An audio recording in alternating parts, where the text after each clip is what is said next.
Los permisos y las inspecciones son un paso obligado para el constructor y están establecidos predominantemente para la protección de ciudades. Sin embargo, son uno de los principales dolores de cabeza para nuestros clientes porque representan una enorme incertidumbre. No solo porque los requisitos varían según la ciudad y el tiempo, sino porque a veces las decisiones tomadas por quienes deben autorizar los desarrollos parecen ser muy subjetivas. En ese mar de incertidumbre se agrega una variable más: el tiempo que toma la liberación definitiva del permiso de construcción y todas las instancias previas que implica llegar a esa meta. En este video hablaremos de por qué es un error comenzar el proyecto creyendo que los permisos se otorgarán de manera inmediata.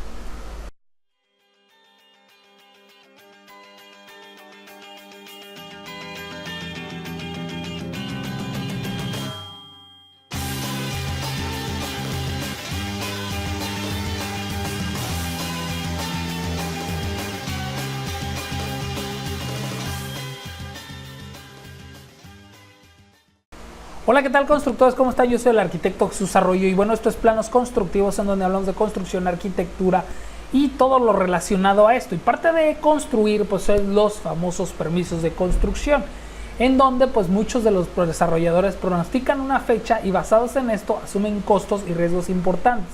Los más claros son lanzar el proyecto a la venta, ya que el permiso está por salir y pronostican meses de costo financiero de recursos hundidos en terreno, así como costos y preparativos mensualmente con la fecha de salida de permisos. Una y otra vez nos encontramos con que la realidad latinoamericana es dolorosa. Las instituciones gubernamentales no trabajan con la eficiencia que deseamos. Nos da mucho coraje hacer una obra en 6 meses y que el chingado gobierno tarde lo mismo en hacer unos papelitos y decir ya está, ya te lo damos chance de construir, ¿no? Y es que y como constructores pues debemos de ser cuidadosos para que estos costos adicionales de tiempo de gestión no lleguen a mermar las ganancias al frenar el proyecto completo. Para poder evaluar la complejidad y el funcionamiento de nuestros sistemas gubernamentales de trámites, lo ideal es contar con un parámetro de transferencia y existen, pues por ejemplo hay un sitio que se llama doingbusiness.com que ahorita analizamos. Aquí tenemos el sitio Doing Business, aquí lo podemos encontrar en esta página si gustan checarlo. Y bueno, el sitio Doing Business pues mide las regulaciones para hacer negocios, en donde pues vemos que México pues no está tan bien, y de entre esos pues ahí tenemos que el lugar más fácil es Aguascalientes para hacer trámites. También por eso quizás por eso aparezca en los primeros sitios de generación de empleos, etcétera. De ahí que yo no crea que la corrupción es el problema de México. Yo creo que es la burocracia. La madre de la corrupción es la burocracia, y mientras más burocracia tengas, pues generalmente la gente va a querer hacer más tranzas por la desesperación que tienen. He tenido compañeros que dicen que aquí en Playa del Carmen, y es que a mí no me gusta hacer trámites, yo tengo una socia que es la que me hace toda la gestión, y bueno, ya después más adelante haremos una entrevista con ella para que si ustedes quieren hacer unos trámites a través de nosotros, pues ella es la que nos apoya aquí en la empresa. Y prácticamente no es algo que me agrade, es algo lento, es muy trillado, es estar a cada rato, y pues eso nos quita mucho tiempo a los constructores para estar, si de por sí estamos muy ocupados viendo la obra, pues bueno, no se diga checando todos los trámites, ¿no? Miren, Celaya está dentro de los primeros, mucho más que León, Monterrey y otras ciudades, Cancún, Ciudad Juárez, etcétera. Y bueno, pues ahí ven todos los trámites que se tienen que hacer. 16 por ejemplo para apertura de negocio, manejo de permisos para construcción 3, todo esto en Aguascalientes, pero por ejemplo vean Celaya 10, Durango 5, pero para abrir un negocio son 23, San Luis Potosí son 8, Guadalajara 13 y así sucesivamente. Vean Querétaro 26, dejen ver aquí Benito Juárez 15, pero 32 para abrir un negocio. Y así pues todo ese relajo, toda esa burocracia que pues lamentablemente mucha no es útil. Deberíamos de hacer el gobierno light, pero bueno, no es tema de este video y sigamos adelante. Y bueno, ya vimos una tabla para que nos demos una idea, va variando dependiendo del estado, pero sí les puedo decir que es algo complicado, engorroso. y bueno, pues es importante tomarlo en cuenta porque estamos constantemente limitados por las incidencias gubernamentales, pero ¿por qué nos confiamos en el tema de los permisos legales? Uno es hacer supuestos porque se tienen buenas relaciones con las autoridades. Muchos clientes poseen, por su posición social, excelente relación personal con altas autoridades locales.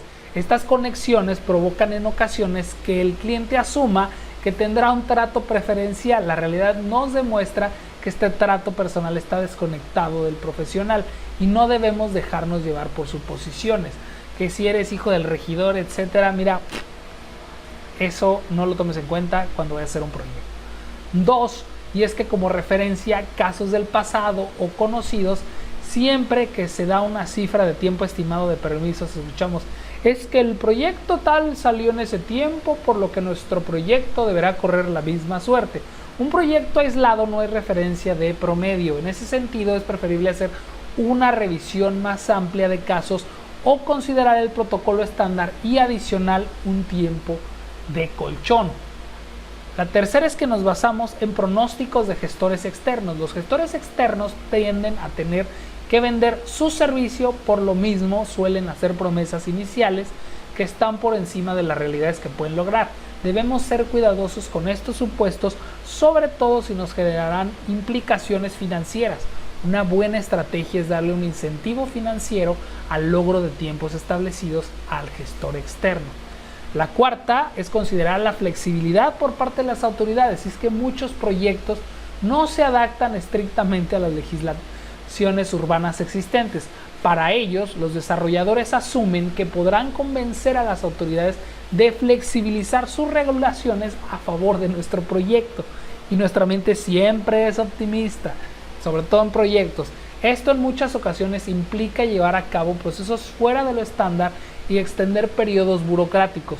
Debemos ser cuidadosos en estos temas porque buscar la flexibilidad no quiere decir que no se deban respetar las legislaciones vigentes, lo cual podría ocasionar pérdida de tiempo y dinero para revertirlo, sino estudiar en profundidad las leyes dentro de las que se deben marcar el proyecto. De este modo sabremos que se puede realizar en esa zona y por qué no, teniendo en cuenta que no todas las leyes tienen los mismos alcances. Ahora, la quinta es asumir vacíos legales a nuestro favor. Algunas localidades no tienen regulación urbana adecuada. En estos contextos existen vacíos que muchas veces el desarrollador supone que funcionarán a su favor. La sexta es que confiamos los compromisos que se hacen de palabra con las autoridades. Recordemos que quienes trabajan en oficinas de gobierno, antes de ser autoridades, son políticos. Muchas veces asumen compromisos por ganar popularidad o apoyo para temas específicos y se comprometen de palabra en apoyar a un cierto proyecto. Conocemos muchos casos en los que las palabras se las llevó el viento y el único que perdió fue el proyecto.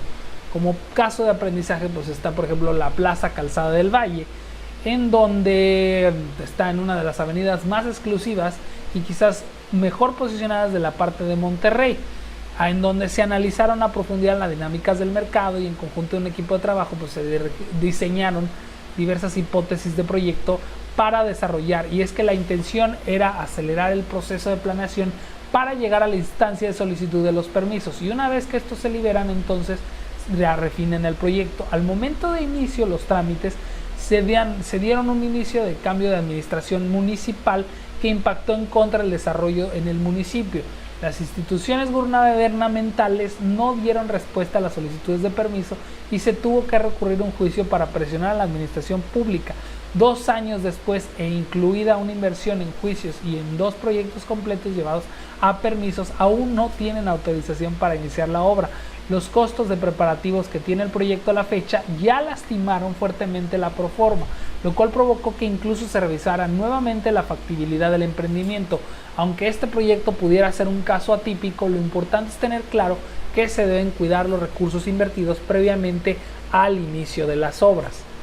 Ahora, existen proyectos que realmente desafían condiciones del mercado. Existen proyectos, por ejemplo, en la Ciudad de México, de vivienda de 25 metros cuadrados, en un caso en el cual presentaban una ubicación muy atractiva y proponían un nuevo estilo de vida. Ante el éxito de un proyecto desarrollado en otra parte, rápidamente se buscaron nuevos lotes para las siguientes fases. 3 terrenos se localizaron en zonas similares en las que se podía trabajar y se convocó a los inversionistas para adquirir predios en donde se iniciaron trabajos. En el transcurso de la planeación seguían sucediendo cambios locales en cuanto a la legislación urbana. Después de prácticamente un año de gestiones e inversiones cuantiosas en proyectos y estudios en donde hay clientes que se agotan sus recursos preoperativos y no logran conseguir las licencias de construcción, el peso financiero de los recursos empleados para la compra de terrenos provoca que esos clientes se vayan a la quiebra y abandonen los proyectos. Debemos ser cuidadosos para que el costo financiero del tiempo de permisos no esté a manos del equipo de desarrollo, ya que puede fácilmente acabar con cualquier proyecto. Como constructores tenemos que tener mucha cautela en eso, porque luego los clientes se emocionan y quieren sacar sus permisos como si nada, y esto es de mucho cuidado. Además, algunas financieras tienen pactado, por ejemplo, como primera regla, y esta es que no invierten en recursos ni salen a comercializar hasta que los proyectos no tengan el permiso de construcción para el fondo. Este simple cambio en la dinámica hace mucho más efectivo su tiempo de inversión, y para el desarrollador esto provocará que evite equivocarse en los pronósticos de tiempo de los proyectos. Un simple cambio de modelo de negocio permite sortear un error, el que puede ser fatal para el proyecto. Mejores prácticas y sugerencias es importante que las tengamos, y no hay consenso sobre la fecha en la que se deben iniciar los cobros de tarifas del desarrollo por proyecto. Algunos desarrolladores opinan que desde el inicio se deben cobrar sus costos como un servicio mensual, y así cubren todo el tiempo que requieren la planeación y entendimiento de las gestiones. Además, unos comentan que una vez entregados los papeles a las autoridades, se limitan mucho las actividades ante la incertidumbre de cuánto se tendrá permiso, por lo que cobrar durante ese proceso puede provocar que se ahogue un proyecto en costos y se merme la rentabilidad. Ante la disyuntiva se observa un escenario mixto que trabaja sobre las debilidades de ambos escenarios y permiten blindajes en proyectos. En estos nuevos escenarios, las tarifas de desarrollo se dividen en dos: un monto de planeación y un monto de ejecución. El monto de planeación se fija como un monto único y se presupuesta en la proforma. Si el tiempo de permiso se extiende, el desarrollador no puede ampliar ese monto, con lo que se limita a los costos financieros no atribuibles al desarrollador. Una vez que los permisos se han liberado y se inicie el trabajo, entonces comienza el cobro de las tarifas de desarrollo como una iguala mensual que equivale al porcentaje que se definió como total. Este simple cambio en esquemas puede ser de mucho valor para desarrolladores que trabajan en mercados donde los trámites son muy complejos. En la visión integral de desarrollo, la planeación los protege de las variables que están fuera de control. Y bueno, pues tengan cuidado con toda esta fase de procesos. Por ejemplo, cuando son fraccionamientos, llegan a tardar 2 años, al menos aquí en México, pero en cualquier país siempre es lo mismo, al menos en Latinoamérica. Es mucha burocracia, es mucha ralentización, y bueno, pues eso incentiva mucho la corrupción, pero pues no caigamos en eso, hagamos las cosas bien. Sabemos que los gobiernos pues son extremadamente lentos, tienen un sistema muy paquidermo de funcionamiento, pero pues hay que acatarnos a las reglas. Y también pues clientes, y compartan este video con sus clientes para que vean que no es tan sencillo. Pues si están interesados en esta gestión, cualquier cosa, aquí les dejo mis datos de contacto por si ustedes quieren que los apoyemos en la gestión de algún permiso en el área del Bajío o aquí en la Riviera Maya. También si les interesa hacer algún proyecto, pues también acá abajo encuentran mis datos. Yo soy el arquitecto Jesús Arroyo. Muchas gracias por sus likes, sus comentarios, a todos los que se suscriben y que apoyan a este canal dándole a la campanita para estar pendiente de los videos. Hasta luego.